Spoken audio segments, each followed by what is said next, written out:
Recently, I've been hearing a lot of people speaking about how the best time to start anything that you want to work on is now, and that you have to get started before you feel like you're ready to get started.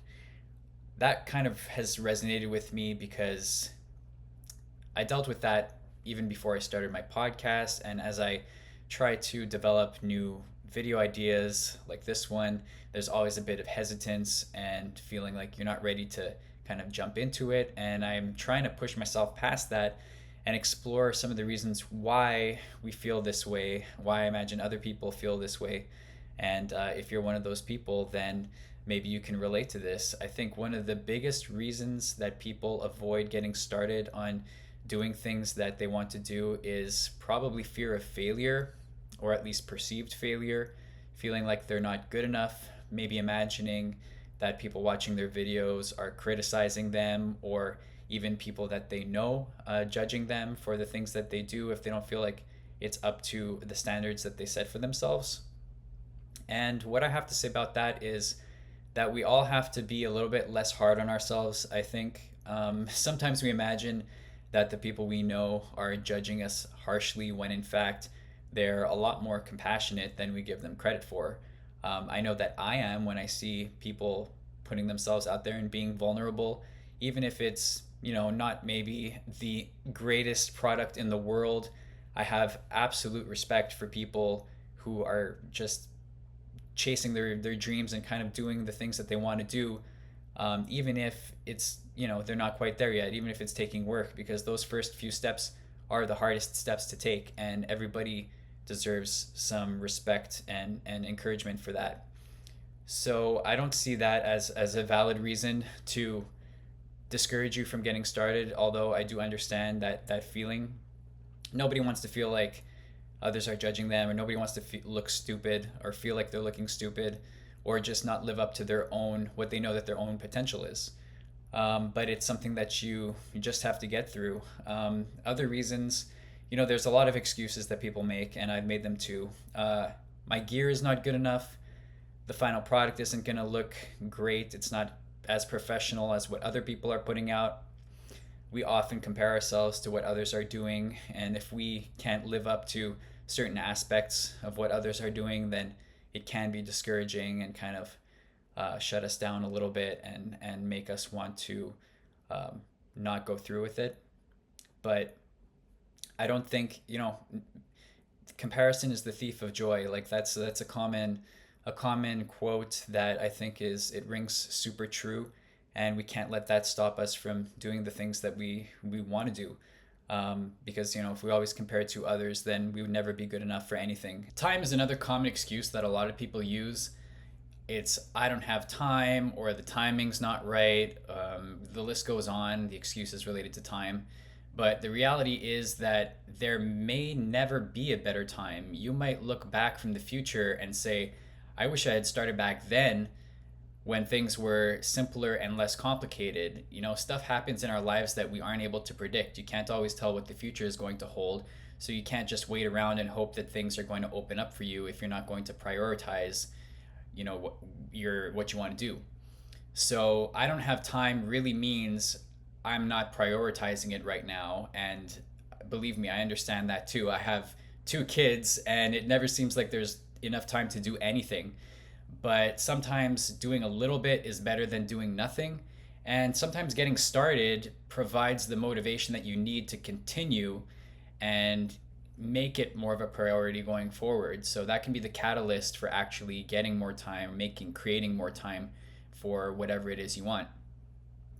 And by the way, these things apply to everything. I'm speaking mostly within the context of like starting creative projects, or like maybe little business ventures. But if you want to lose weight, if you want to get healthier, improve your fitness, learn a new instrument, learn a language, do anything, then all of these things apply. This is really a blanket thing that goes far beyond the context of like a project such as mine. So keep that in mind for the next time that you really wish to do anything in your life that you aren't doing right now, because it's totally possible. So what are some of the reasons that I personally have put off making these videos. I worked on YouTube for a number of years, but I've never really been the person in front of the camera. I've always been kind of behind the scenes, so I was never really comfortable putting myself front and center in a video. Even my podcasts, I am with a guest, so it's a shared experience. It's not me by myself. And I've kind of always been that way. I've played music in bands before and was comfortable with that. Even though I was on stage with several other people, so it was never just me. And I always kind of took comfort in that because I like the exchange, I like the back and forth, and I like sharing experiences with people. But I never wanted to be in the spotlight myself. So I think this is an exercise in kind of getting over that and yeah, just getting comfortable with being by myself creating something instead of doing it in a group. I've always been a big believer in, you know, things, especially art and stuff like that, being bigger than the sum of its parts, so to speak. But this is a personal exercise where I want to be able to expand myself in different ways, and so this is something that I've never really tried before. And I'm hoping that it goes well because I have a lot of ideas that I like to share. Another thing that's kind of made me hesitate is that I feel like there's a lot of noise out there, so much information, overabundance of information. It can be overwhelming if you let it be. And I thought to myself, why add more to that noise? But I think what I've come to realize is that that's a matter of perspective, and that maybe I felt at times like there was too much noise and that I would only be adding to it. But one person's noise can be somebody else's gold mine of information. So I don't think that my feelings are justification for not putting myself out there. Even if I do feel like I have a little bit of imposter syndrome, and which is I think something that a lot of people deal with, not feeling like your information or your opinions have much weight or as much value as other people's. But when I do feel like that, I try to imagine myself giving advice to a friend who would be dealing with the same things. And what I would tell that person is that every single person's opinions and feelings matter and are worth expressing. You don't have to have the most original thoughts in the world. In fact, few people, even people who have become very famous and very influential, are sharing thoughts and ideas that come from long before them.